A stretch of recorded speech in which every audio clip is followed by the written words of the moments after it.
හොඳයි සාදුනාදයක් පවත්වමු. තිසරණ පංචසීල සමාදානය සඳහා ශබ්ද නගලා නමස්කාරය කියමු.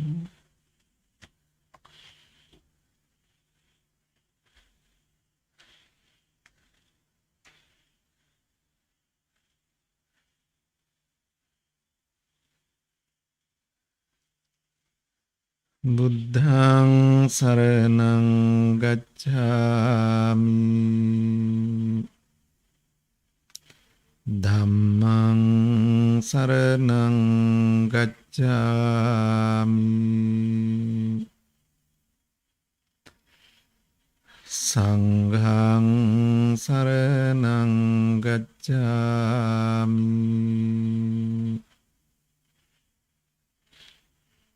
ဒုတိယံ පි බුද්ධං සරණං ගච්ඡාමි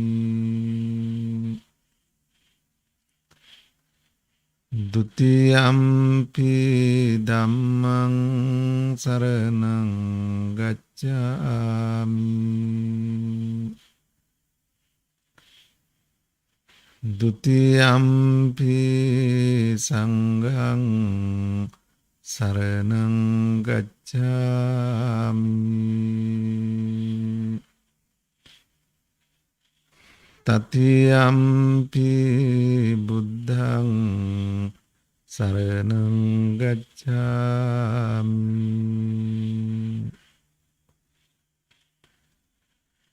တတိယံ පි ධම්මං සරණං ගච්ඡාමි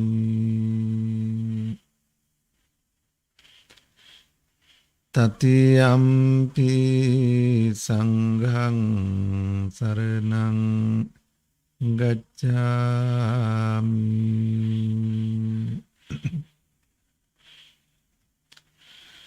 ပါဏာတိပါတဝေရမဏိ සික්ඛාපදං සමාදියාමි อดินนาดานาเวรมณีสิกขาปดังสมาธิยาม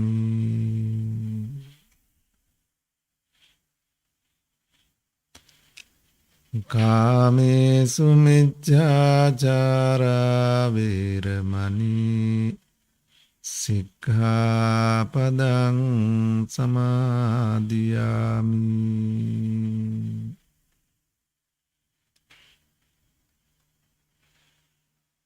มุสาวาดาเวรมณีสิกขาปดังสมาธิยามิ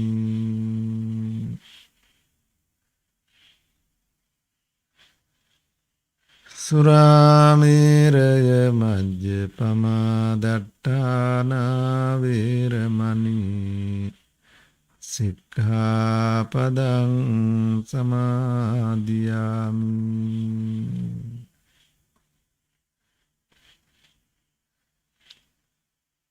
เมติสารณะสหิตวุปัญจศีลสมาดานเย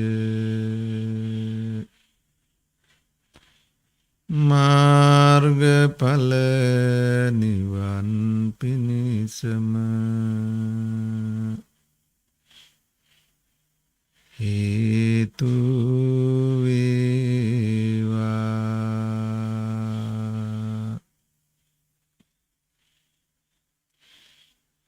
සමන්ත චක්කවාලේසු අත්‍රා ගච්ඡන්තු දේවතා සද්ධම්මං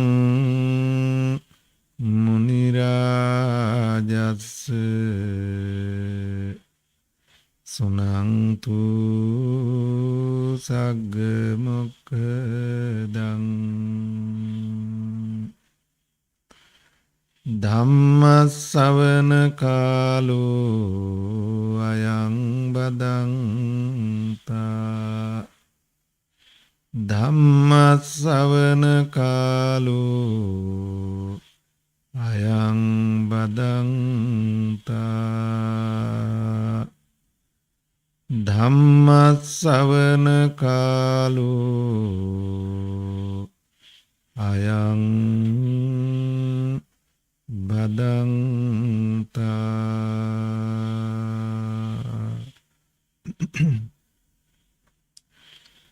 නමෝ තස්ස භගවතු අරහතු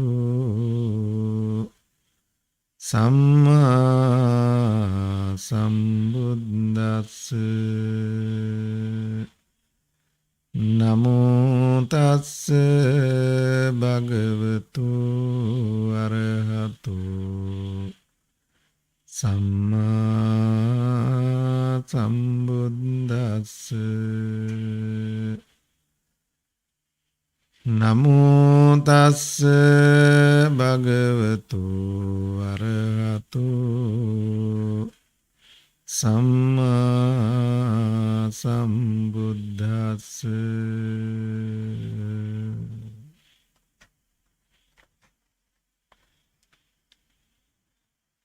ධර්ම ශ්‍රවණාබිලාසී ගුණපූර්ණයේ යෙදෙන කාරුණික පින්වත්නි, අදත් මේ වෙලාවේ ලක්වැසි ලෝවැසි පිනතියන් උතුම් තථාගත ධර්මය ශ්‍රවණය කරගන්නයි සූදානම බලාපොරොත්තුව. අදත් මේ වෙලාවේ සිද්ධ වෙන මේ උතුම් ධර්ම ශ්‍රවණය සඳහා හදිසියේම එළඹුණු සුවිශේෂී නිමිත්තක් අරමුණක් තබා ගන්නට යෙදුණා.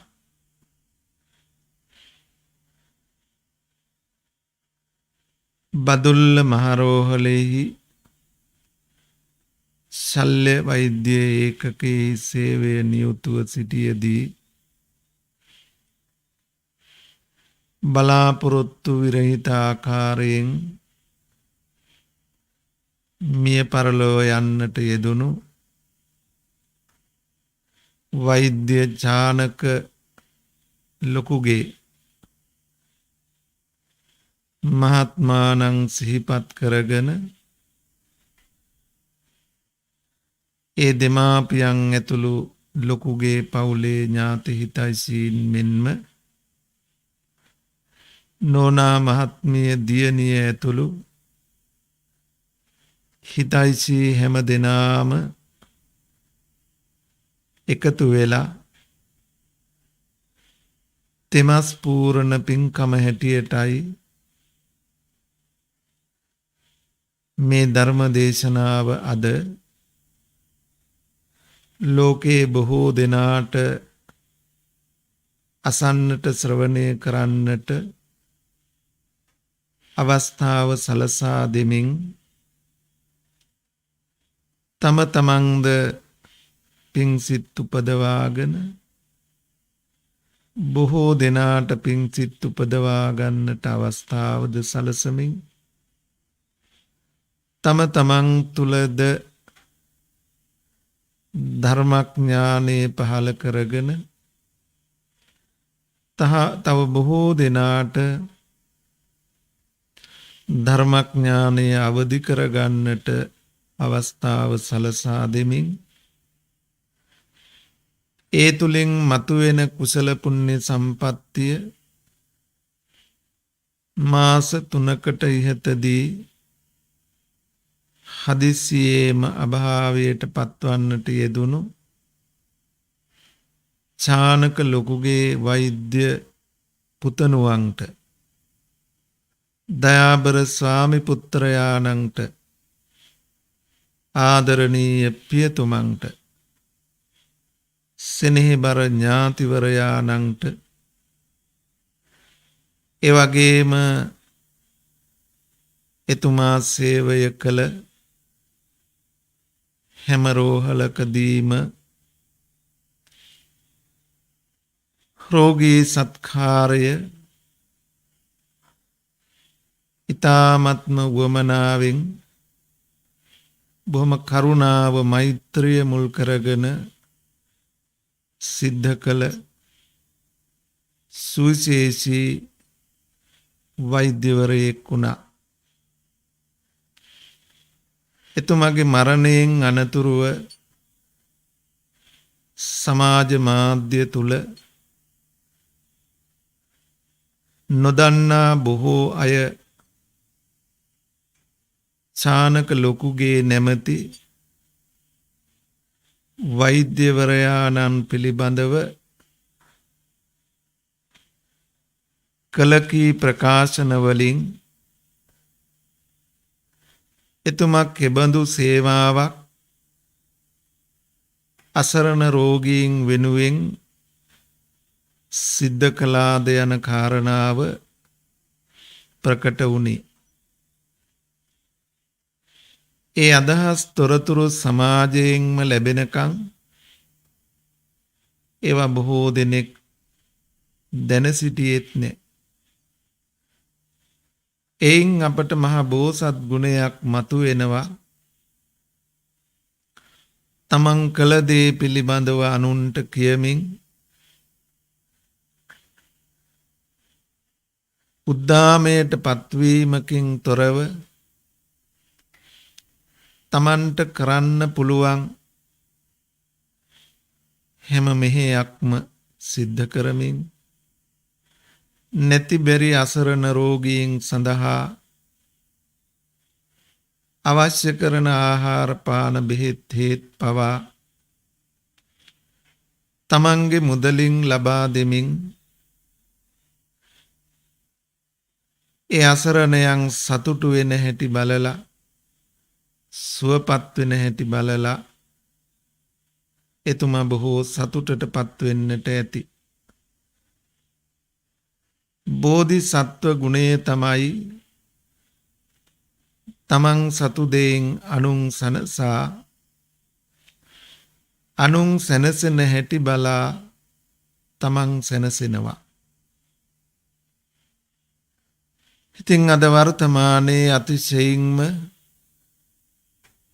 දුර්ලභ ගුණපිරි චරිතයක් හැටියටයි ලෝකෙ හුඟක් දෙනෙක්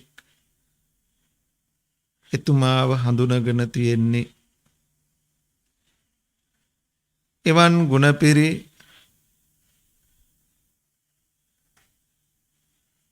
තම පුතණුවන්ට සෙනෙහබර ස්වාමි පුත්‍රයාණන්ට ආදරණීය පියතුමන්ට ඥාතිවරයාණන්ට හිතයිසී මිත්‍රයාට මේ වෙලාවේදී අපට කරන්න පුළුවන් එකම යුතුයකම එකම උපකාරය මෙබඳු පින්කම් සිද්ධ කරලා පුණ්‍යානුමෝදනා කරනවා වගේම එතුමාගේ ජීවිතය තුලින් මතුවුණු උත්තම ගුණාංග අපේ ජීවිතවලටත් එකතු කරගෙන කරුණාවෙන් මෛත්‍රියෙන් ලෝකයට පිහිටක් වෙන්නට පුළුවන් නම් එතුමන්ට දක්වන මහා ගුණ ගෞරවයක් වෙනවා. ඉතින් අපි මේ පිළිබඳව හිතේ දරාගෙන එතුමන්ට මහා කුසලයක් අත්පත් කර දෙමින් සංසාර ගමනේ කිසිදාක මෙවන් අකල් මරණාදියට ගොදුරු නොවි දිව්‍ය මනුස්ස ආදී ආත්ම භාව ලැබමින් නිදුක් නිරෝගී ස්වරූපී දිගාසිරි සම්පත් ඇති උතුම් ජීවිත ගෙවන්නට වහ වහා මේ ජාති ජරා ව්‍යාධි මරණ ශෝක පරිදේව දුක්ඛ දෝමනස්යන්ගෙන් යුක්ත මේ සංසාර ගමන නිමකොට අමා ශාන්තියෙන් සැනසීම පිණිසත් අප කරන මේ පින් එතුමන්ටත් හේතු වාසනා වේවා කියන උතුම් ප්‍රාර්ථනාවන් සිත්හි තබාගෙන තථාගත ධර්මයෙන් බිඳක් අපි ශ්‍රවණය කරන්නට උත්සාහවත් වෙමු. පින්වතුනි, අපි හැම දෙනාම ලබාගත් මේ මිනිස් ජීවිතය බොහෝමත්ම වටිනවා. අතිශයින් දුර්ලභව ලබාගත් ආත්ම භාවයක්. මේ ලබාගත් ජීවිතය තුළ අපෙන් කෙරෙන්නට තියෙන යුතුයකම් වගකීම් බොහෝමයි. අපි මේ වෙලාවෙදිත් ඒ යුතුයකම් වගකීම් ඉටු කරමින් සත්පුරුෂ මානසික ගුණ මතු කරගනිමින් ඉන්නවා.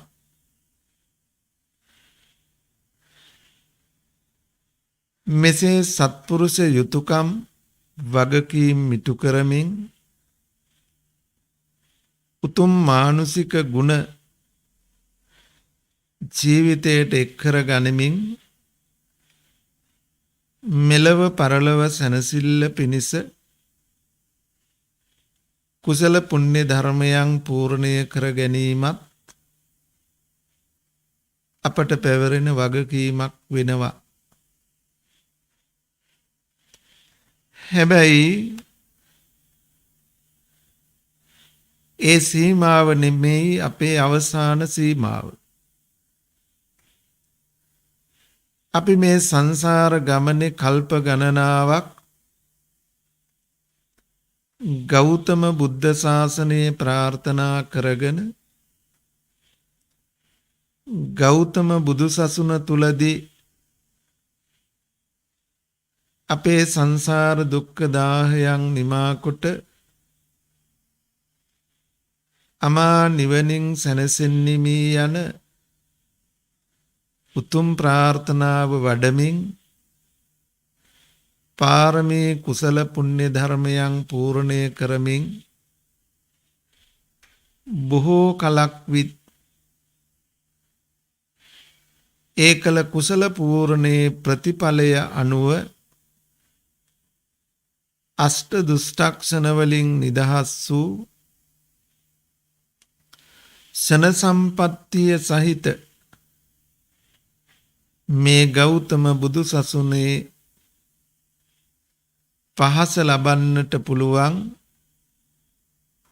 වටපිටාවක් ඇති සොඳුරු මිනිස් ආත්ම භාවයක් අපි ලබාගෙන තියෙනවා. මෙවන් උත්තම ආත්ම භාවයක් ලද අපි සසර ගමනේ පැවැත්ම පිණිස හේතු වෙන කුසල කුසල කර්ම ධර්මයන් රැස් කිරීම ඉක්මවා කර්මක්ෂය කරන ප්‍රතිපදාවකට අපේ මුල් පරමාර්ථය උදෙසාද සිත් මෙහෙවිය යුතු වෙනවා. ඊට විශේෂ හේතුවක් තියෙනවා. අපි හැම කෙනෙක්ම සැපයටම කැමති වෙලා සැපයම හොයන බවක හිටියත් අපට අත්හරින්න බැරි වෙනස් කරන්න බැරි දුරස් වෙන්න බැරි දුක්ඛ දාහයන්ට මුහුණ දෙන්නට වෙලා තියෙනවා. අපි අකමැති දේ වගේම කැමති දේත් ලෝකෙ තියෙනවා. එහෙත් ඒ හැම දෙයක් අතරම පවතින ධර්මතාවය තමයි ජාති ජරා ව්‍යාධි මරණ ශෝක පරිදේව දුක්ඛ දෝමනස් උපායාස යන මේ ධර්මතාවයන්. අපි කාටවත්ම තාමත් කිසි කෙනෙක් කිසි දෙයක් හම්බ වෙලා නැහැ, දිරන්නේ නැති, ලෙඩ වෙන්නේ නැති, මිය යන්නේ නැති, ක්ෂය වෙන්නේ වෙනස් වෙන්නේ නැති දෙයක්.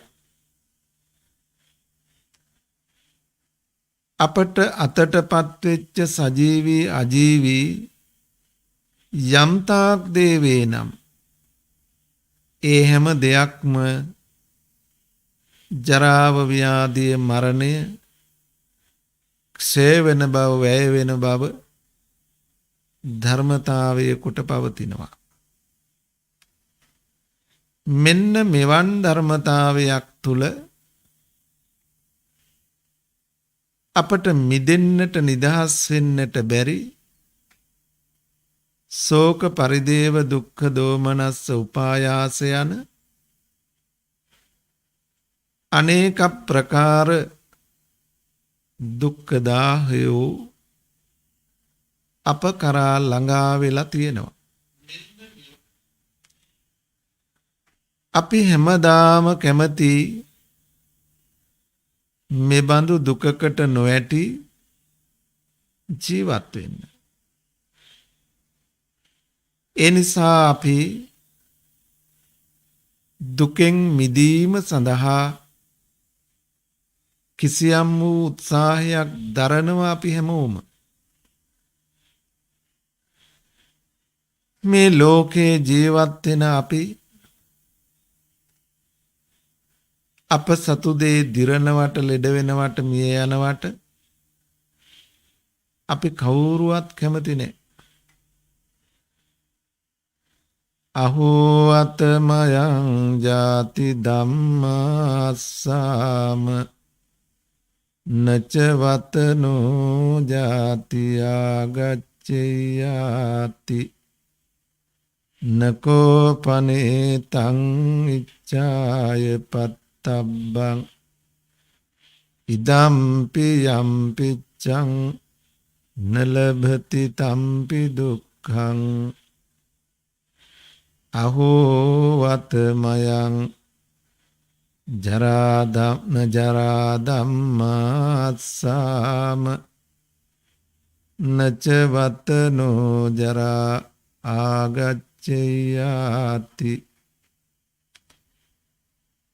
අපි හැමෝම අනේ මා කරා ජාතිය, ජරාව, ව්‍යාධිය, මරණය, ශෝකය, පරිදේවය, දුක දෝමනස්ස උපායාසයෝ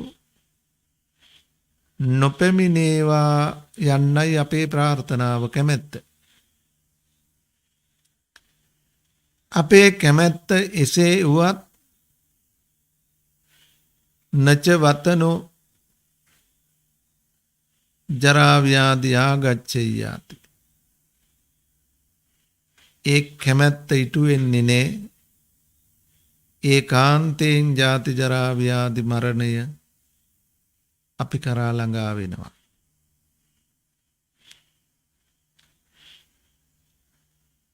එතනදී අපේ බලාපොරොත්තුව, අපේ ප්‍රාර්ථනාව, අපේ කැමැත්ත ඉටු නොවුණු නිසා යම් පිච්ඡං නලබති යමක්ද කැමැති දේ ඉටු නොවුණු තැන අපි ශෝක පරිදේව දුක්ඛ දෝමනස්ස උපායාසයට වැටෙනවා. අපේ බලාපොරොත්තු, අපේ කැමැත්ත ඉෂ්ට නොවුණු තැන අපි දුකටපත් වෙනවා. එනිසා මේ ලෝකය තුල අපි මොන දේ සමීප කරගෙන ලං කරගෙන එය මෙසේ නොවේවායි පැතුවේ නමුත් එය කිසිදාක ඉෂ්ට වෙලා නැහැ. ඒ ප්‍රාර්ථනාව බිඳ වැටෙමින් එපා කියපු අකමැති අමිහිරි දේම අප කරා ළඟා වූ බවමයි, ළඟා වෙන බවමයි ඇත්ත. මේක තමයි අපි ජීවත් වෙන ලෝක ස්වභාවය කියලා කියන්නේ. මෙන්න මේ යථාර්ථය අපට නොදැනෙන නොවැටහෙන නිසා අපි ලෝකයේ තුල සැප හොයන්නට උත්සාහවත් වෙනවා. ඒ උත්සාහවත් වන අපි බොහෝ දේවල් ආයාසයෙන් කෙසේ හෝ ළඟා කර ගැනීමේ උවමනාවෙන් කැමැත්තෙන් ඒ සඳහා උනන්දු වෙනවා. මෙන්න මේ කියන අත්දැකීම අපි අපේ ජීවිතවලට ගලපගෙන අපි ටිකක් විමසලා බැලුවොත් මේ ලෝකේ කාටද දිනුම අත් වෙලා තියෙන්නේ කියලා, මේ ලෝකයේ තුල කවුරුවත්ම දිනන කෙනෙක් නැහැ. හැමෝම පරාජිතයි. අපි උදාහරණයක් හැටියට ගතහොත් අපි හිතමු නව යෞවන වියේ තරුණයෙක් ලස්සන සුරූපී තරුණියකට කැමති වෙනවා. ලස්සන සුරූපී තරුණියක් යෞවනයෙකුට කැමති වෙනවා, ප්‍රිය වෙනවා. දැන් කැමති දේ අප ඉදිරියට ආවහම මුණ ගැහුණාම අපි හැමදෙනාගේම උත්සාහය කැමති දේ අයිති කරගන්න, කැමති දේ සමීපයට ගන්න. අපි හිතමු යම් කෙනෙක්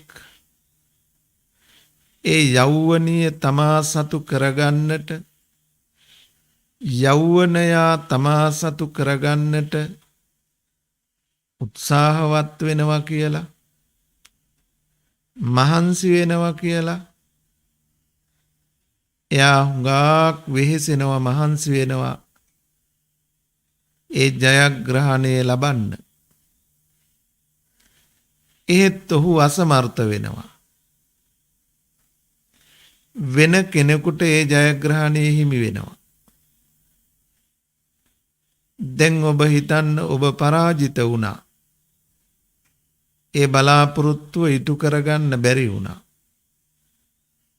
ඒ අරමුණ ලං කරගන්න, සමීප කරගන්න බැරි වුණා. ඒ යෞවනයාව, ඒ යෞවනියව ඔබට හිමි කරගන්න බැරි වුණා. බැරි වෙච්ච තැන ඒ නොහැකි වීම මත ඔබ ජීවිත කාලයම ඒ නොලැබීම නිසා නැතිකම නිසා එන දුක විඳින්න පුළුවන්. මට කිසිවෙක් ඕනේ නෑ මම එකලාව හුදකලාව වාසය කරනවා කියලා ඒ වෙනුවෙන් ජීවිතය කැප කරලා නැති භවයේ විරහ වේදනාව විඳින්න පුළුවන්. එතකොට අපට හිතෙනවා කෙනෙක් පරාජිතයි. තව ඉන්නවා ජයග්‍රහණය ලැබපු කෙනෙක්, දිනපු කෙනෙක්. එයා දිනුම අත්පත් කරගෙන ඒ කැමති ප්‍රිය අරමුණ සොඳුරු යෞවනිය හෝ යෞවනයා ඔහු සතු කරගෙන දැන් බැලූ බැල්මට කෙනෙක් දිනලා කෙනෙක් පෙරදිලා. පෙරදුණු කෙනා නැති බව නිසා නැතිකමින් ජීවිතයේ පුරාවට දුක උරුම කරගෙන තියෙනවා. විරහ වේදනාව හිමි කරගෙන තියෙනවා. දිනපු කෙනා දිනලද ඒ ලබාගත් සොඳුරු අරමුණ බැලූ බැල්මට හරි සොඳුරුයි. හරිම ප්‍රියයි. හැබැයි ඒ අයිති කරගත්ත සොඳුරු අරමුණ හැමදාම සොඳුරු බවින් පැවතුනේ නේ. අයිතියට ගත්තා විතරයි විවිධ රෝග පීඩා වැළඳෙන්න වුණා. ඒ සඳහා ප්‍රතිකාරවලට යොමු වෙන්න වුණා. වෛද්‍යවරයා ළඟදී රෝග නිදානේ විනිශ්චය කරලා මේ යෞවනියට පිළිකාවක් අන්න ජයග්‍රහණය කළ කෙනා පරාජිත වෙන්න ගන්නවා. තමන් මෙතෙක් කාලයක් ලස්සනට දුටු දේ වෙනස් වෙන්න ගන්නවා. තමන් ප්‍රියමනාපව දුටු දර්ශනය වූ ශරීර අවයව කැපී වෙන් වී යනවා. ඒ ලස්සනට තිබුණු කොණ්ඩය ගැලවිලා යනවා. මස් දිය වෙලා ඇටකටු දත් මතුවී පේන්න ගන්නවා. අර ලස්සන ස්වරූපේ දේ දැන් දර්ශනය වෙන්නේ නෑ. ජරාවට ව්‍යාධියට පත් වෙලා මරණය ආසන්න වෙමින් පවතිනවා වෙන්නට පුළුවන්. දැන් ජයග්‍රහණය ලැබපු කෙනාටත් ඒ ජයග්‍රහණය ලද මොහොතේ පටන්ම පරාජයට හේතු කාරණා තමයි ඒ නිමිත්ත තුලම යෙදෙනවා පේන්නේ. දිරණ බව, ලෙඩ වෙන බව, මියෙන බව, ක්ෂය වෙන, වෙනස් වෙන බව ඒ සොඳුරු දේත් එක්කම එකට බැඳිලා පැවතිලා තියෙනවා. ඉස්සර වෙලා නොපෙනුණු දේ සොඳුරු බව මකාගෙන ඒ අඳුරු බව මතුවෙන්න පටන් අරගෙන දැන් ජයග්‍රහණය කරපු කෙනත් එයාටත් දැන් සැපද කියලා ඇහුවොත්, දැන් එයත් දිනුවද කියලා ඇහුවොත්, එයත් දිනලනේ. එයත් බලාපොරොත්තු වෙච්ච සැප හමු වෙලානේ. මේ අම්මා තාත්තා දෙන්න ලස්සන නිරෝගී ස්වරූපී දක්ෂ පුතෙක් අපට ලැබෙනවා නම් හොඳයි කියලා හොයන්න ඇති. හොයලා නොලැබුණා නම් ඒත් නොලැබීමේ දුක විඳින්න නැති. එහෙත් ලැබුණා. දැන් ලැබුණා. ලැබිලත් අයිතිය උරුමය මොකක්ද අත්දකින්නට උනේ කියලා දැන් හිතලා බැලුවොත්, තරුණියක් හැටියට එදා තමන්ගේ පෙම්වතා එහෙම නැත්නම් ස්වාමි පුත්‍රයා දෙස කොච්චර බලාපොරොත්තු ප්‍රාර්ථනා දල්වගෙනද එක් වෙන්නට ඇත්තේ. එදා ඒ හොයපු සොඳුරු අරමුණ අයිති කරගෙන කොච්චර ලොකු ජයග්‍රහණයක්ද භුක්ති විඳේ. එහෙත් ඒ දිනුම තුල පරාජිත බවකුත් අපට අත්දකින්න වෙලා නම් දැන් බලන්න නැතිකම මතත් නොලැබුණු නිසා පරාජිත බව නිසා නැති බවින් දුක් විඳිනවා. දැන් දිනලා ඇති බව නිසා දුක් විඳිනවා. දැන් ලෝකේ ඇති බව නිසා දුක් විඳින, නැති බව නිසා දුක් විඳින ලෝකයක් අපි මේ ජීවත් වෙන ලෝකේ. දැන් බලන්න එතකොට කවුද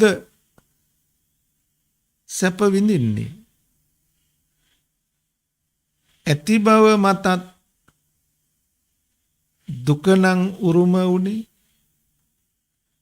නැති බව නිසා දුක නම් උරුම වුනේ.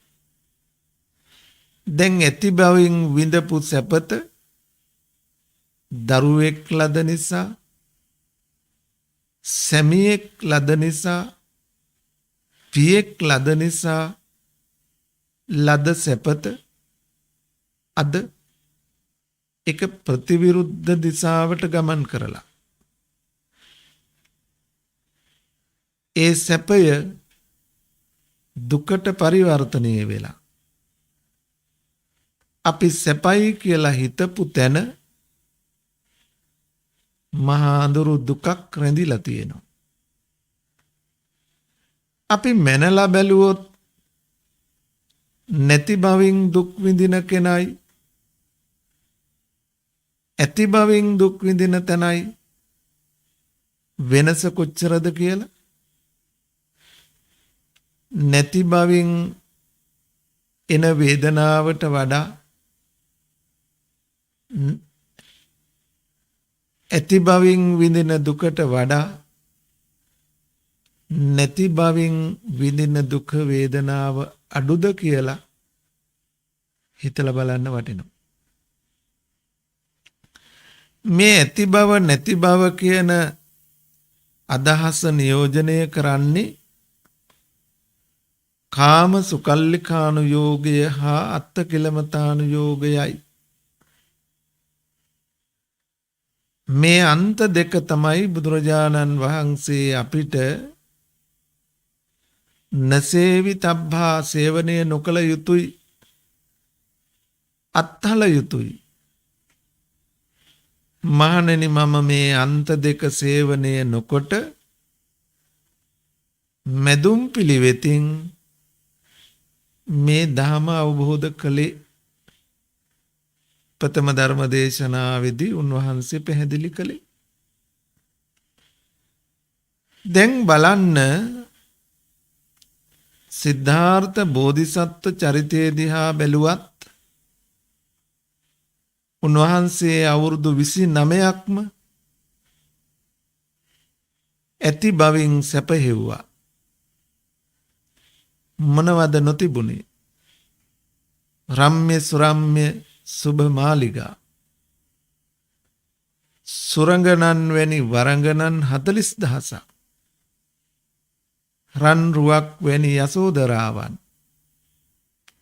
හිතන පතන හැම සැපතක්ම පාමුලට ආවා. සැපගෙන දෙන ඇහැ කන නාසය දිවකය පිනවන සොඳුරු තම අරමුණු හාත්පස විඳින්නට පුළුවන්සේ සැකසීලා තිබුණා. හැබැයි එදා උයන් ගමනේදී දකින්නට වූ සතර පෙර නිමිති ලක්ෂණයෙන් උන්වහන්සේ කොච්චර ගැඹුරු අවබෝධයකට ආවද? මේ මොනදේ ඇති බවට පත් වෙලා තිබුණත්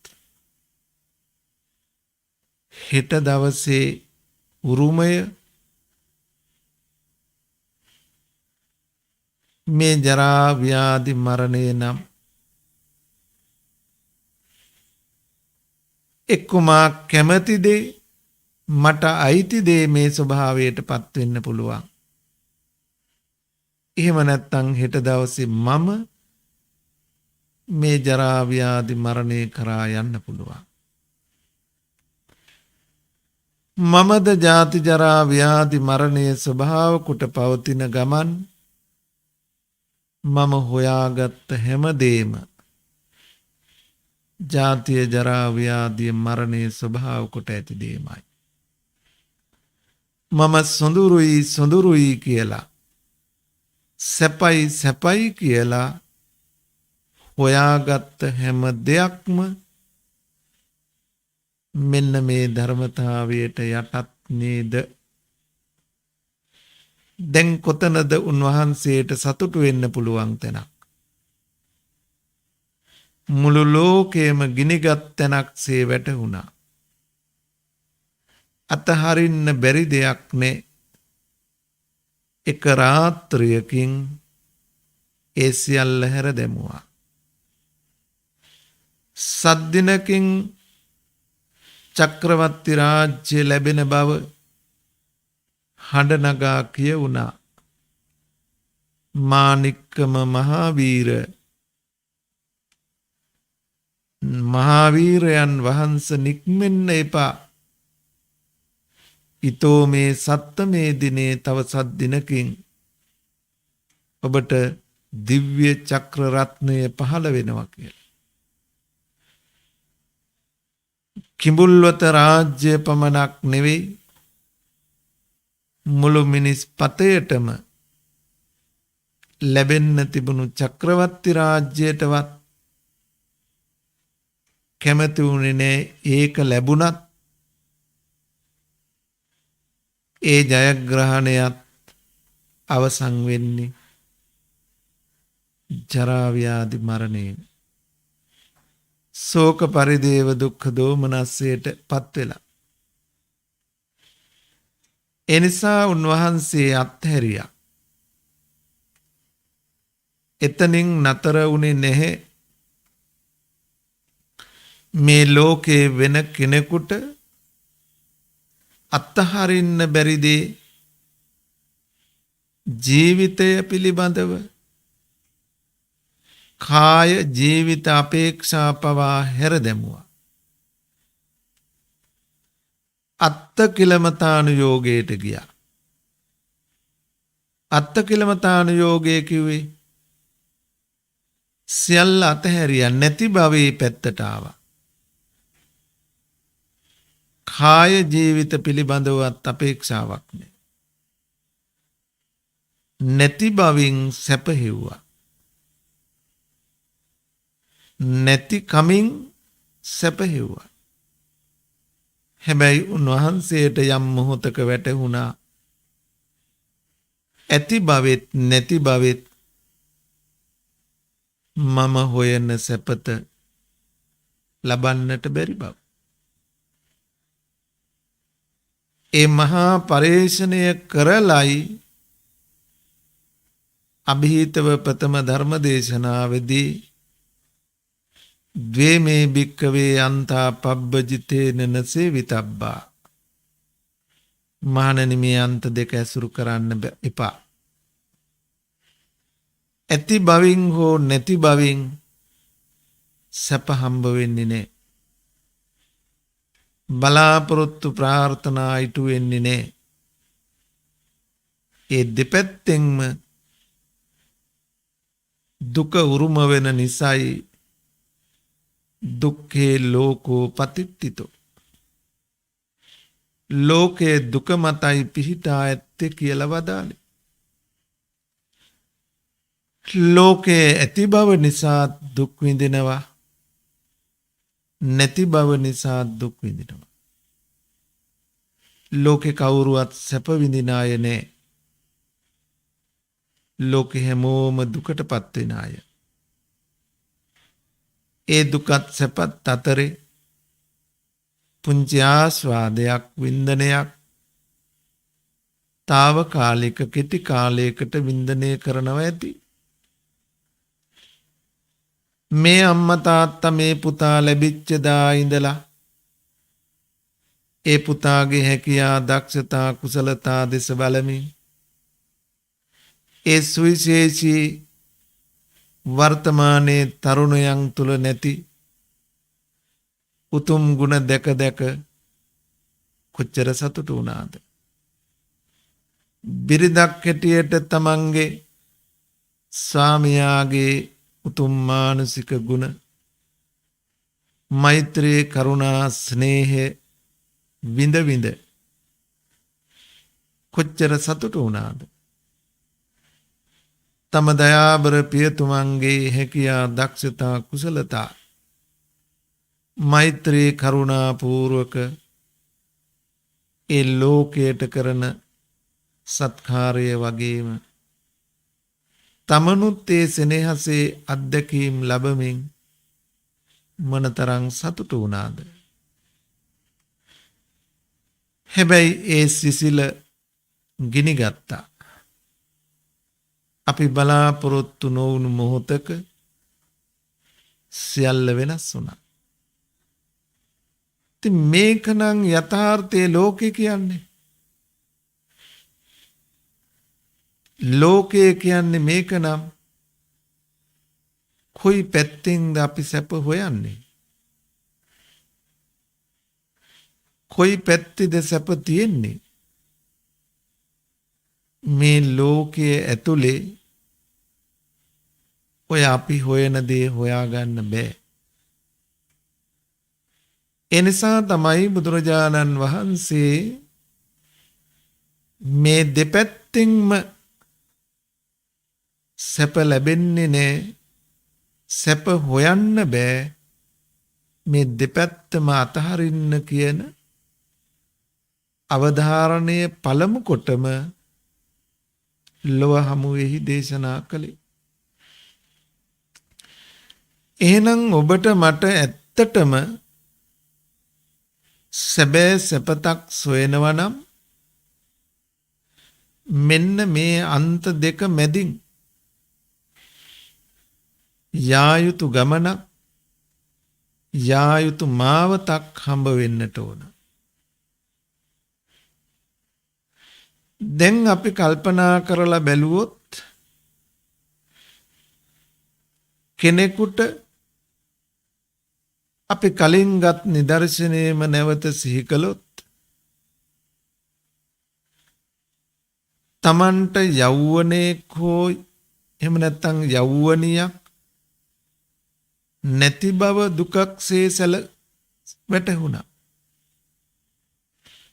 දුකට හේතුව නැති බව කියලා. දැන් දුකක් තිබුණා දුකට හේතුවක් තිබුණා නැතිකම. ලස්සන යෞවනයක් නැතිකම. යෞවනියක් නැතිකම. නැතිකම නම් දුක සැප හැටියට පෙනුනේ ඇති බව. හිටියොත් දුක නෑ සැපයි. එනිසා ඔන්න දුක්ඛ නිරෝධ ගාමිනී ප්‍රතිපදාවක්. නැති දේ හොයන්න වුණා. හොයලා හොයාගන්න බැරි වුණත් නැතිකමේ දුක. හොයා ගත්තා. දැන් නැතිකමේ දුකෙන් මිදුණා. ඇති බව සැපයි කියලා සතුටු වුණා. දැන් දුකට හේතුවක් දැක්ක නැතිකම. දැන් ඒ නැතිකම නැමැති හේතුව ඉවත් වුණා. දැන් ඇතිකම කියන හේතුව ආවා. ඇතිකම නිසා සැප ලැබුණා කියලා හිතුවා. දැන් නැතිකමෙන් ඇති බවට පරිවර්තනය වෙලා නැතිකමේ දුක අතහැරිලා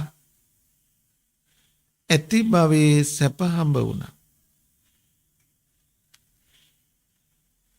ඇති භවයේ සැප ඇති නිසා ඒ සැපය ලබන්න හොයන්න වෙරවීර්ය මහන්සිය වුණා. දුක නිරුද්ධ කරන ප්‍රතිපදාවට ගියා. දැන් ඒ දුක නිරුද්ධ කරමින් කැමති දේ ලැබුණා. ලැබිලා සතුටටපත් වුණා. දැන් මෙන්න මේ ලෝකය සැප හොයනවා කියලා යමක් ඇසුරු කළා නම් මෙන්න මේ දෙපැත්ත තමයි භාවිතා කළේ. ඇති කෙනා නැති පැත්තෙන් නැති කෙනා ඇති පැත්තෙන් සැප හොයන්නට උත්සාහවත් වුණා. ඒ අන්තයේ අතහැරිය මේ අන්තයට ඇවිල්ලා. මේ අන්තයේ අතහරින්නේ අර අන්තයට ඇවිල්ලා. අන්ත දෙකෙන් සැප හොයපු නිසා කවදාවත් මේ ලෝකේ අපට සැප හම්බ වුණේ නැහැ. සැප කියලා යමක් අපට හම්බ වෙලා ඇති. හැබැයි ඒ සැප නෙවෙයි. දුකෙහි අඩු බව. දුකෙහි අඩු බව. මේ මව්පියන්ට මේ දරුවා ලැබෙනකොට මහා සැපතක් සතුටක්. විභාග සමත් කරමින් ඉගෙන ගන්නකොට මහා සැපතක් සතුටක්. යෞවන වියේ වෛද්‍යවරයෙක් වෙලා ආවාහ විවාහ ආදියට පත් වෙනකොට හරි සතුටක්. අපි හැමෝම ඒ ප්‍රමාණයන්ගෙන් තෘප්තිමත් වුණා. සතුටු වුණා.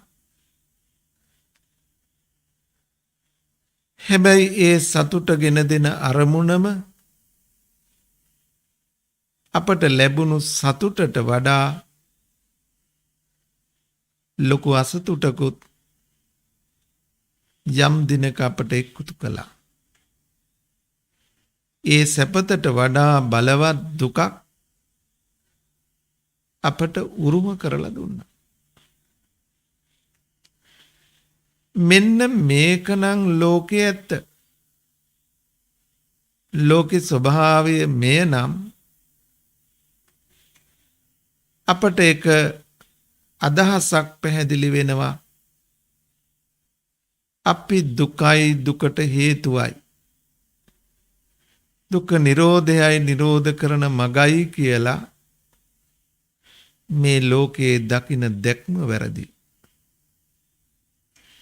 ඒ වැරදි දැක්ම මත තමයි වැරදි සංකල්ප. ඒ වැරදි සංකල්ප මත තමයි අප ක්‍රියාකාරී වුණේ. වැරදි විදියට දැකලා වැරදි විදියට හිතලා වැරදි විදියට ක්‍රියාකාරී වීමේ ප්‍රතිඵලය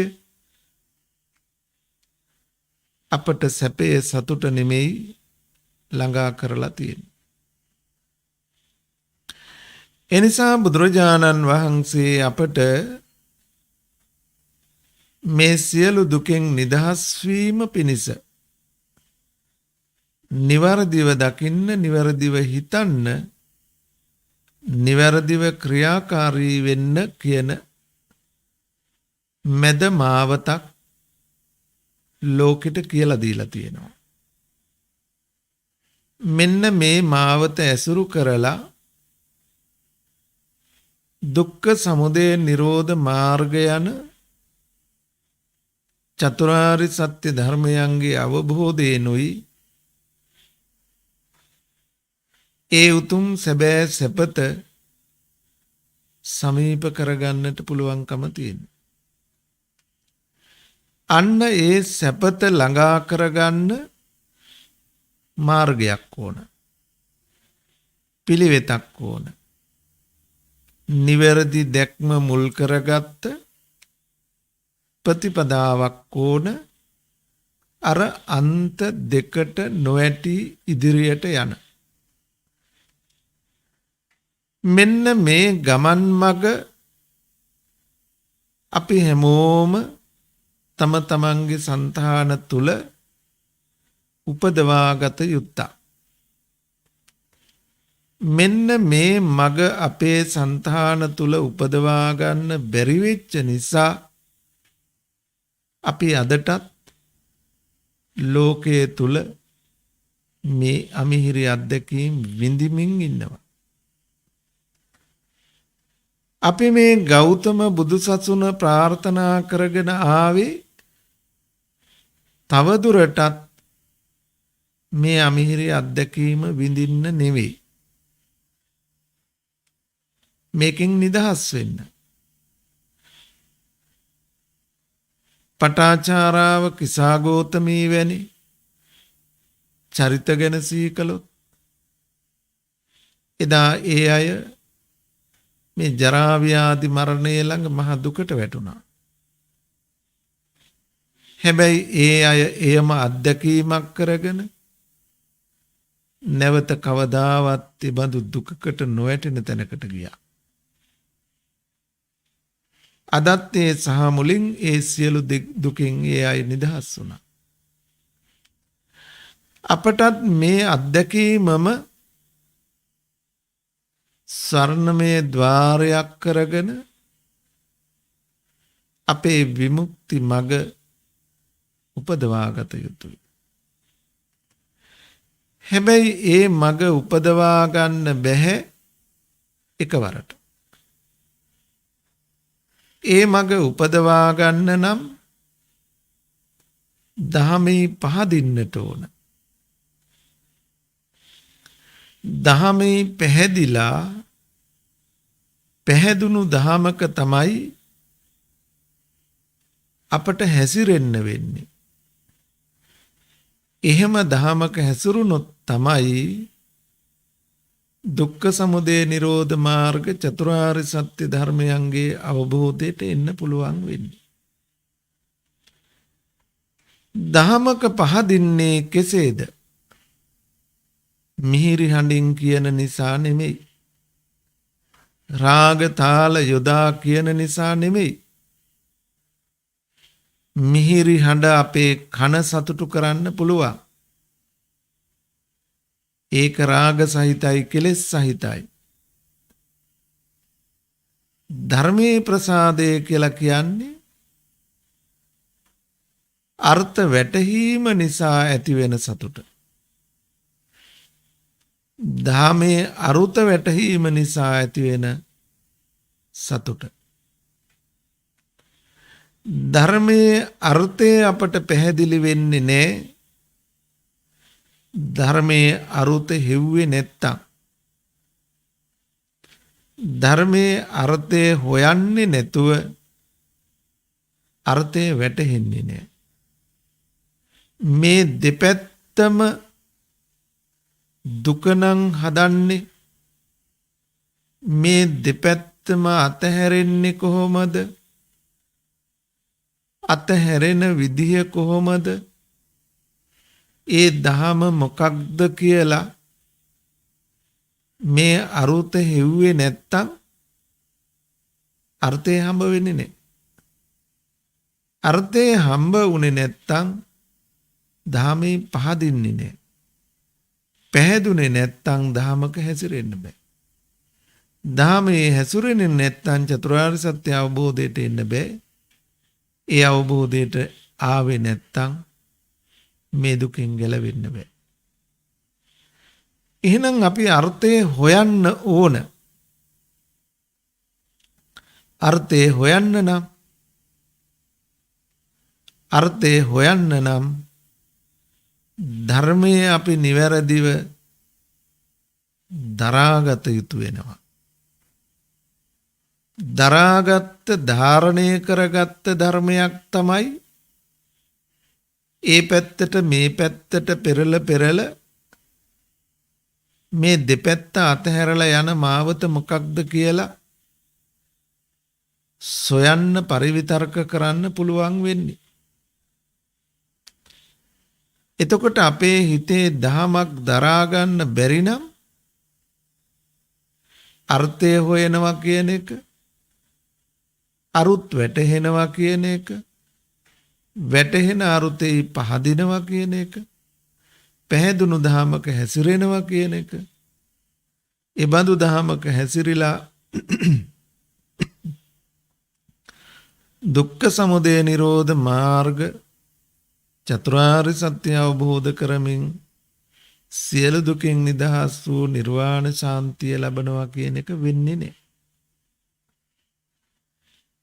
එහෙනම් ධර්මයේ දරා ගැනීමේ හැකියාව, කුසලතාවය අප සතු කරගන්නට ඕන. දැන් ධර්මයේ අපි තුල රඳව ගන්න, දරා ගන්න උවමනාව ඇතනම් අන්න ඒ දරා ගැනීම සඳහා අපිට ඕන කරන ධර්මතා දෙකක් තියෙනවා.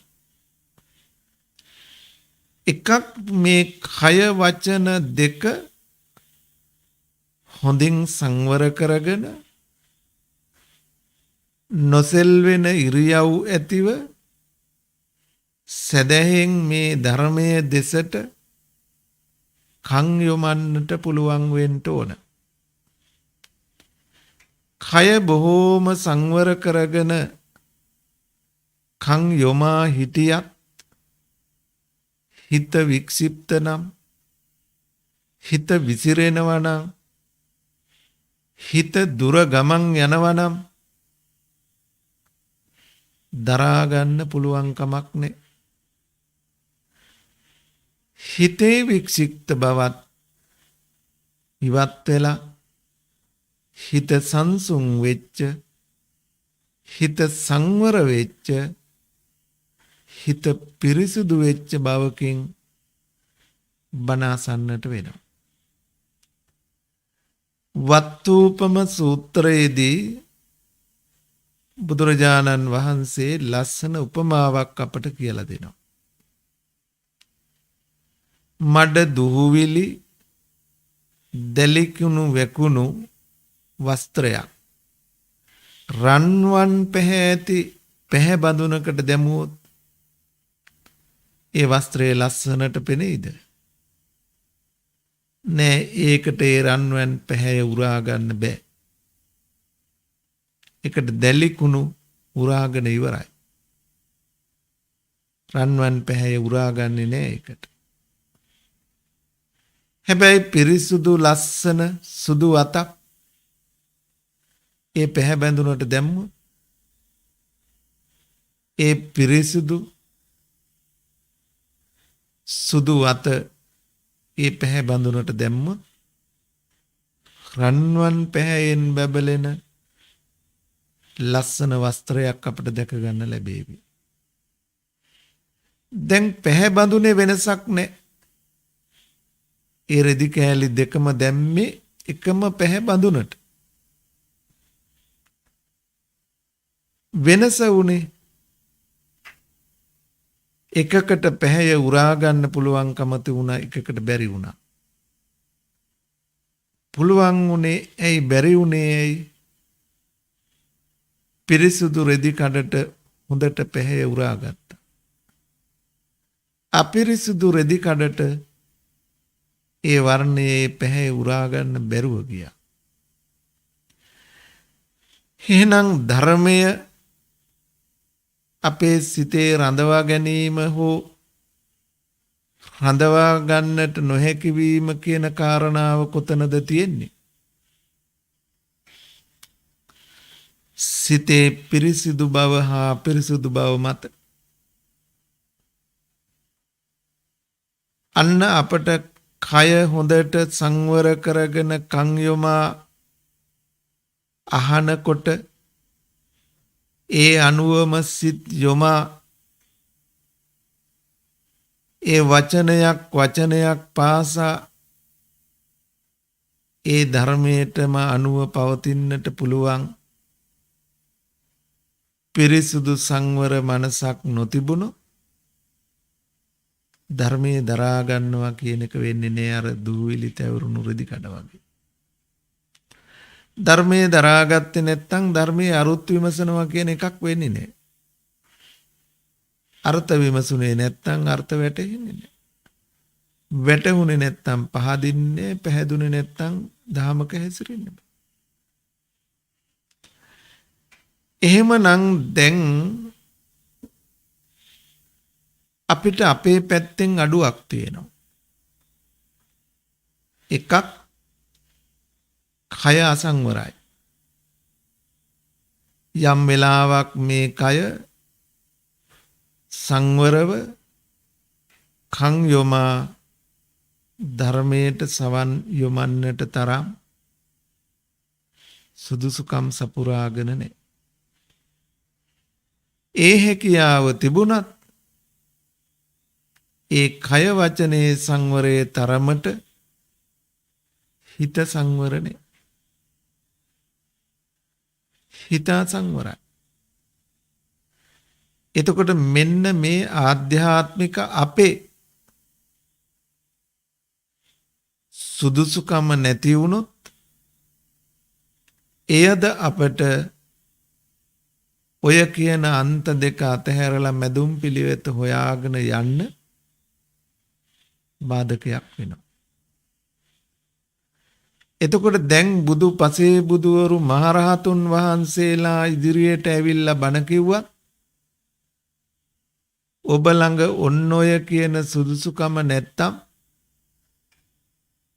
බුදු පසේ බුදු මහරහතන් වහන්සේලාටත් පිහිටක් වෙන්න බැරුව යනවා. සමහර විට ඔබ ළඟ ඔය සුදුසුකම සපුරාගෙන ඇති. ඔබ ළඟ ඔය සුදුසුකම් ටික සපුරාගෙන තිබුණත් ඔබට අහන්න ලැබෙන දේ ධර්මය නොවුණොත්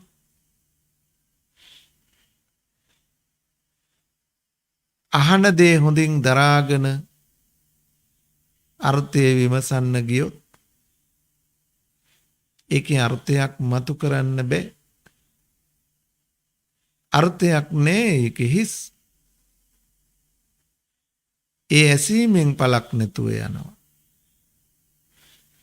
එහෙනම් අපේ සුදුසුකම් ටික හදාගෙන නිවැරදි සද්ධර්මයක් අපට සවනට වැටෙන්නට ඕන.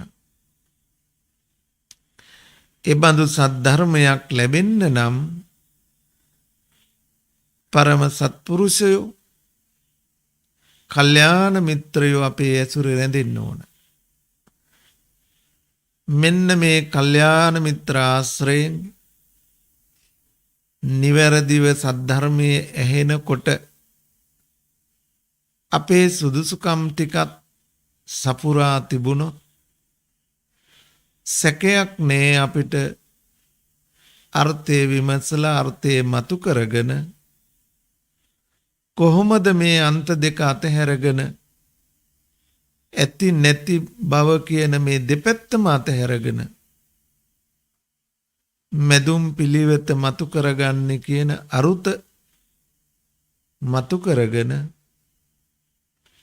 ඒ දහමේ පැහැදිලා පැහැදුණු දහමේ හැසිර ඒ ඉලක්කය සඵල කරගන්න පුළුවන් වෙයි. දැන් අපට පැහැදිලි වෙනවා දෙපසක ධර්මතාවයක් තියෙනවා මේ ඉලක්කය සඵල කරගන්න. එකක් ආධ්‍යාත්මිකයි එකක් බාහිරයි. ගිනි පෙට්ටිය තිබුණට ගිනි උපදවන්න බෑ ගිනි කූර නැත්තම්. ගිනි කූර තියෙනවා ගිනි පෙට්ටිය නැත්තම් ඒත් ගිනි උපදවන්න බෑ. ගිනි පෙට්ටියයි ගිනි කූරයි දෙකම තියෙනවා එකට හැප්පුවේ නැත්තම් ගිනි උපදින්නේ නැහැ. ගිනි කූරයි පෙට්ටියයි දෙකම එකට හප්පනවා වැරදි අංශකයක. ඒත් ගිනි උපදින්නේ නැහැ. පෙට්ටියයි කූරයි දෙක හරි අංශකේ හරියට හැප්පුවොත් ගිනි උපදවා ගන්න පුළුවන්.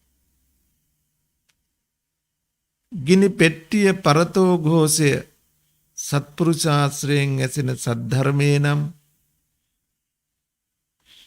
ආධ්‍යාත්මික පැත්තෙන් අර සුදුසුකම් ටික ගිනි කූර බඳු වෙනවා. මෙන්න මේ හැකියා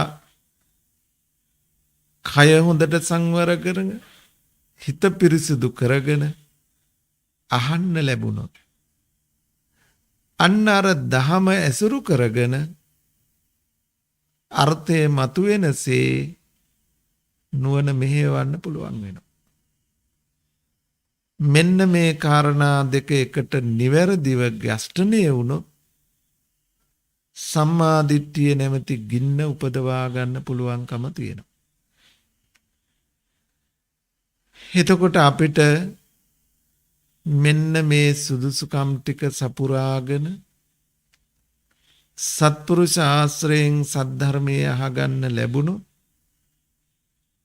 විතරමයි ඔබට මට මේ සංසාරයේ මේ ලබන ඇති බවින් හා නැති බවින් අත්විඳින්නට වුණු ජරා මරණ ශෝක පරිදේව දුක්ඛ දෝමනස් උපායාස ආදී යම්තාක් දුක්ඛ දාහයෝ වෙත්නම් ඒ සියල්ලෙන් නිදහස් වෙන්නේ. ඔබ හිතන්න දැන් ඇති බව පැත්තට ගියත් නැති බව පැත්තට ගියත් ඔබට සැපතක් නම් හම්බ වෙන්නේ නැහැ. ඔය අන්ත දෙකේ සැප නැති නිසාමයි අතහරින්න කිව්වේ.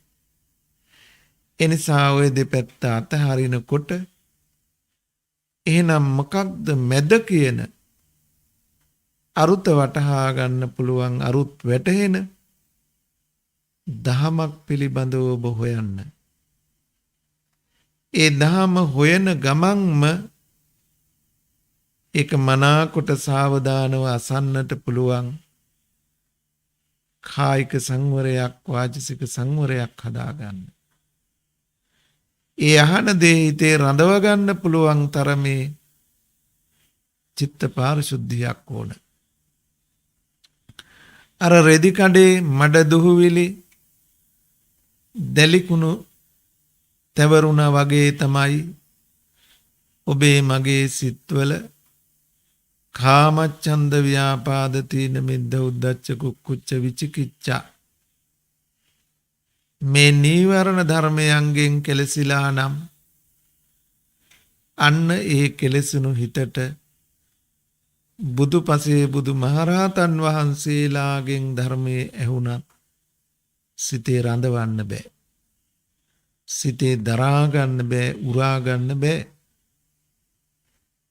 ඒ නිසා අපි ඉක්මනින් ඒ හිතේ තියෙන අපවිත්‍ර ගති ටික ඉවත් කරන වැඩපිළිවෙලකත් යෙදෙන්න වෙනවා. ඒ සුදුසුකම් හදාගන්නේ නැතුව ධර්මයේම හොයාගෙන ධර්මයේම අහහා හිටියත් මේ අර්ථය සිද්ධ වෙන්නේ නැහැ. අපට ධර්මයේ අධර්මයේ තෝරගන්න බැරි වෙලා තියෙන්නේ මෙන්න මේ සුදුසුකම නැති නිසා. ධර්මයේ අධර්මයේ වෙන් කරගන්න පුළුවන් වෙන්නේ අර්ථය හොයන්න ගියොත්. මේ අහගත්ත ධර්මයෙන් පුළුවන් ද මේ කාර්යය කරන්න. එතකොට ඒ අර්ථ වැටහෙන්නේ ධර්මයේ දරාගත්තේ නැත්තම්. කාගෙන් මොනවා ඇහුවත් අහපු දේ හිතේ රැඳුනොත් තමයි ඒක හරිද වැරදිද කියලා තීරණය කරගන්න වෙන්නේ. එනිසා අපි හැමෝගෙම හිතවල තියෙන මේ කෙලෙසෙන ගති ටික වහා ඉක්මනින් ඉවත් කරගත යුතු වෙනවා. වරක් බුදුරජාණන් වහන්සේ හමුවට සංඝාරව නම් ඝන ප්‍රදාන බමුණෙකු උන්වහන්සේව දකින්නට ඇවිල්ලා උන්වහන්සේට කියනවා ස්වාමීනි මම ශිෂ්‍යෝ දහස් ගාණක් හික්මවපු කෙනෙක්.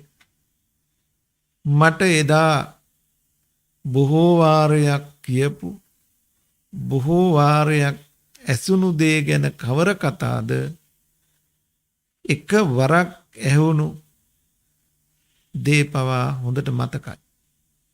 ධාරණේ රැඳෙනවා. ඕනම වෙලාවක සිහි කරගන්න මතු කරගන්නත් පුළුවන්. ස්වාමීනි දැන් බොහෝ වරක් ඇසූ බොහෝ වරක් කියවූ දේ ගැන කවර කතාද එකවරක් දෙවරක් ඇසුණු දේ ගැන කවර කතාද බොහෝ වරක් ඇසුණු කියවපු දේවත් මට දැන් හිතේ රඳන්නේ නෑ. හිතේ තියෙන දේවල් මතු කරලා සිහි කරලා ගන්නත් බෑ. අලුතෙන් යමක් ගන්නත් බෑ, ගත්ත දේවල් සිහි කර ගන්නත් බෑ. සංඝාරව බමුණු බුදුහාමුදුරුවන්ට ප්‍රශ්නයක් ඉදිරිපත් කළා. මේ ඔබෙත් මගෙත් ප්‍රශ්නේ මේ.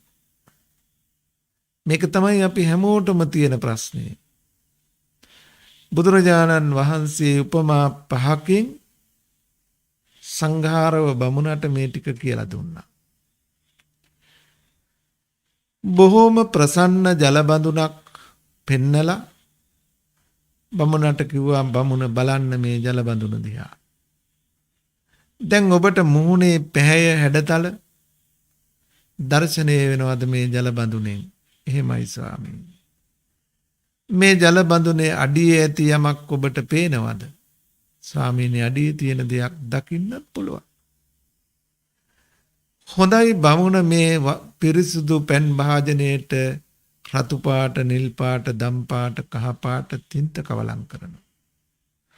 දැන් කවලම් කරලා ඒ සායම් මිශ්‍ර ජලබඳුනට ඔබේ මුහුණ ලං කළොත් ඔබේ මුහුණේ හැඩය දකින්නට පුළුවන්ද? පතුලේ ඇති යමක් පේන්න තියෙයිද? නෑ ස්වාමීනි දකින්න බෑ, පේන්නේ නෑ. හොඳයි බමුණ මේ වතුර භාජනයේ අපි ලිපේ තියලා කකාරවනවා. ඒ පැහෙන ජලබඳුනෙන් නුඹට නුඹේ මුහුණේ පැහැය හැඩතල දකින්න පුළුවන්ද? අඩිය ඇති යමක් දර්ශනය කරගන්න පුළුවන්ද? ස්වාමීනි අමාරුයි, නොහැකි. හොඳයි බමුණ මේ ජලබඳුනේ උඩින් දියසෙවල බැඳෙනවා. දියසෙවලින් දැන් වතුර භාජනයේ වැහිලා.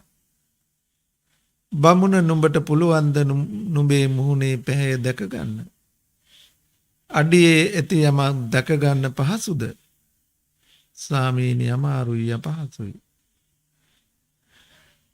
බමුණ මේ ජල බඳුන අපි කලතනවා, සොලවනවා.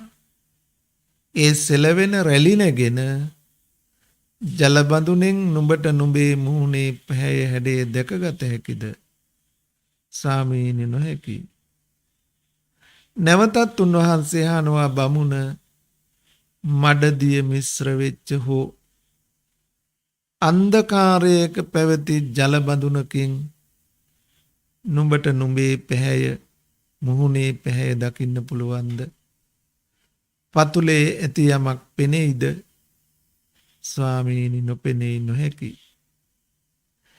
එහෙනම් බමුණ මෙන්න මේ වගේ මේ පිරිසිදු වතුරට සායම් තින්ත කවලං වුණා වගේ නුඹේ හිතේ යෙදෙන කාමච්ඡන්දය. කාමච්ඡන්දේ හිතේ යෙදුනට පස්සේ අලුතෙන් දෙයක් ගන්නත් බෑ, ඇතුලේ තියෙන දේ සිහි කරගන්නත් බෑ. මේ කැකෑරෙන ජල බඳුන වගේ බමුණ ද්වේෂයෙන් තරහයෙන් නුරුස්නා භවෙන් යුක්ත නුඹේ මනස. අලුතෙන් දෙයක් ගන්නත් බෑ, ගත් දෙයක් සිහි කරගන්නත් බෑ. බමුණ මේ දියසෙවල් සහිත බඳුන වගේ තීන මිද්දෙන් වැසුණු ඔබේ මනස. අලුතෙන් දෙයක් ගන්නත් බෑ, තුලත දෙයක් සිහි කරගන්නත් බෑ. බමුණ මේ සෙලවෙන ජල බඳුන වගේ උද්දච්ච කුක්කුච්චයෙන් යුක්ත ඔබේ මනස. කල නොකල දේ පිළිබඳව ඇතිවෙන පසුතැවීම් ස්වභාවය. එබඳු දේ ඇතොත් අලුතෙන් දෙයක් ඇතුළට ගන්නත් බෑ, ගත් දේ සිහි කරගන්නත් බෑ. බමුණ මඩ මිශ්‍ර වෙච්ච ජලය වගේ, එහෙම නැත්නම් අඳුරේ තැබූ ජල බඳුනක් වගේ විචිකිච්ඡා සහගත මනස කෙසේද යන සැකය විමති ඇති බව. මට පුළුවන්ද බැරිද? මේ කුකුස් ඇති බව ඔබේ මනසෙහි යෙදී ඇත්නම් මෙන්න මේ ජල බඳුන වගේ. අලුතෙන් යමක් ගන්නත් බෑ, ගද්දේ සිහි කරගන්නත් බෑ. මෙන්න මේ ධර්මතා පහෙන් තොරනම් මේ පිරිසුදු ජල බඳුනෙහි ඔබට මුහුණේ පැහැය දැක ගන්නට, ඇතුළත ඇති දේ දැක ගන්නට පුළුවන් වෙනවා වගේ බමුණ අලුතෙන් දේවල් අරගන්න, රඳවගත්ත දේවල් සිහි කර මතු කර අරුත් විමසන්නත් ඔබට පුළුවන් වෙන්නේ මෙන්න මේ උපමා පහෙන් පෙන්නපු මේ ධර්මතා පහෙන් මනස නිදහස් කරගත්තොත්. එනිසා මෙන්න මේ ධර්මතා පහ අපි හැමෝටම ලොකු අනර්ථයක් කරලා තියෙනවා. අපි සංසාරේ හුඟක් ප්‍රාර්ථනා කරගෙන මේ ගෞතම බුද්ධ ශාසනය අපට අහිමි කරන්නේ මෙන්න මේ ආවරණ ධර්ම ටික. ඉතින් ඒ ආවරණ ධර්ම ටික හිතෙන් ඉවත් කරවන පුංචි තරමක හෝ බුදුගුණ මෛත්‍රී අසුභ මරණ සති ආදී භාවනා කර්මස්ථාන තුලින් හිත වඩන්නට, හිත පිරිසුදු කරන්නට, හිත සංවර කරගන්නට, හිත වඩවන්නට උත්සාහ කරමින් අපි ධර්මයේ හෙව්වොත්, ධර්මයේ ඇහුවොත් අර කියන පිළිවෙත හඳුනගෙන මතු කරගෙන අපටත් මේ ඇති නැති බවින් හටගන්න සියලු දුක්ඛ දාහයන්ගෙන් නිදහස් වූ පරම ශාන්තියේ සුවය මේ ජීවිතය තුළ, මේ ගෞතම බුදු සසුන තුළදීම සාත්සාත් කර ගැනීමේ හැකියාව භාග්‍යය තියෙනවා. අපි ඒ සඳහා උත්සාහ නොවුනොත් මව්පියෝ නිසා, දරුවෝ නිසා, සාමියා බිරිඳ නිසා, මේ විවිධ හේතු කාරණා නිසාවෙන් සජීවී අජීවී හැම දෙයක් ළඟම මේ දුකටපත් වෙන එක නවත්තන්න බෑ. ඒ දුකට අකමැති නම් ඒ දුකෙන් මිදෙන මග මාවත අපි සොයා යා යුතුයි කියන අදහසේ අදිෂ්ඨානයේ හිත් පිහිටුවාගෙන එදා කිසා ගෝතමියට පටාචාරාවට ඒ අමිහිරි අත්දැකීමම සියලු දුකින් මිදෙන මාවත බවට පත් වුණා. ඉතින් අපිත් ඒ අත්දැකීම පාදක කරගෙන අපේ අඩුපාඩුකම් සකසාගෙන සද්ධර්මයේ සොයා අසාගෙන ඒ ලෞතුරු මඟ පිළිවෙත උපදවාගෙන නිවනින් සැනසෙන්නට වෙරවීරිය දරමු කියන අදහසේ හිත් පිහිටුවා ගන්නට අවවාද අනුශාසනා කරමින් අපේ ධර්ම දේශනාව මෙතකින් නිමාවට පත් කරනවා. බණ ඇසූ ඔබ හැම දෙනාටමත් නමින් මියගිය චානක ලොකුගේ වෛද්‍යවරයාණන්ටත් හැදුවැඩු ගුරු දෙමාපිය දූ දරු පවුල්වල හැමටත් මේ ජීවිතේම මේ ගෞතම බුදු සසුන තුලදීම ඒ උතුම් චතුරාර්ය සත්‍ය අවබෝධයෙන් මගඵල නිවනින් සැනසෙන්නට මේ කුසල පුණ්‍ය ධර්මයන්ද මේ උතුම් ධර්ම ශ්‍රවණයේද හේතු පාරමිතා වේවායි සාදු කියා ප්‍රාර්ථනා තබමු. ඒ වගේම අපේ විශේෂ අරමුණ බලාපොරොත්තුව වන මීට මාස 3කට ඉහතදී බදුල්ල මහරෝහලේ සේවයේ නියතුව සිටි චානක ලොකුගේ දයාබර පුතුණුවන්ට සෙනෙහබර ස්වාමියාට ආදරණීය පියතුමන්ට හිතයිසී ඥාතිවරයාට හිතවතානන්ට මේ පින් ඒකාන්තයෙන් අත්පත් වේවා.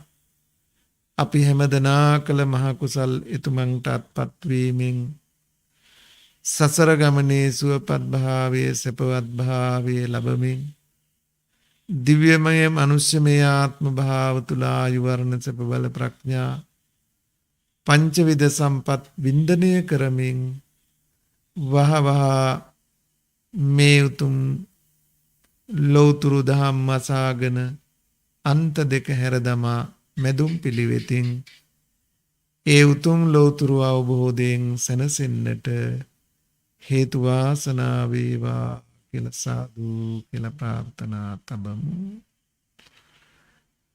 මතු බුදු වෙන උතුම් බුද්ධ බෝධිසත්වයන් වහන්සේලා ඇතුළු පින් කැමති ඉෂ්ඨකාමී සියලු දේව සමූහයාටත් මේ පින් අයිති වේවා. දිව යසීසුරු වැඩි දියුණු වේවා.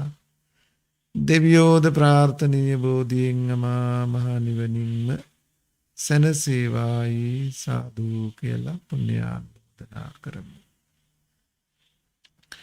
බණ ඇසූ ඒ ලොකුගේ පවුලේ ඒ මව්පිය දෙපළ උපාලි ලොකුගේ මහත්මානන් ඇතුළු කොට ඇති ඒ සහෝදර සහෝදරියන් මුල් කොට ඇති ලොකුගේ පවුලේ ඥාති හිතයිසී ඒ නෝනා මහත්මිය දියණිය ඇතුළු කොට ඇති ඒ පවුල්වල හැමටත් අප හැදු වැඩු ගුරු දෙමාපිය දූ දරු පවුල්වල හැම සියලු දෙනාටමත් බණ ඇසූ හැමටත් හිතයිසී සෑම සියලු දෙනාටමත් මේ කළ කුසල බලයේ පුණ්‍ය බලයේ තුනුරුවන්ගේ ආනුභාවයේ ආශිර්වාදය කරන කොටගෙන මේ පින් අනුමෝදන් වන බුද්ධ බෝධිසත්වයන් වහන්සේලා ඇතුළු දේව සමූහයාගේ රැකවරණයෙන් උතුම් මඨමස්ථානයේ සොළොස්මස්ථානයේ දළදා වහන්සේලාගේ ආනුභාවයෙන් සව්සතට රැකවරණයේ සලසාලමින් වදාලා ආරක්ෂක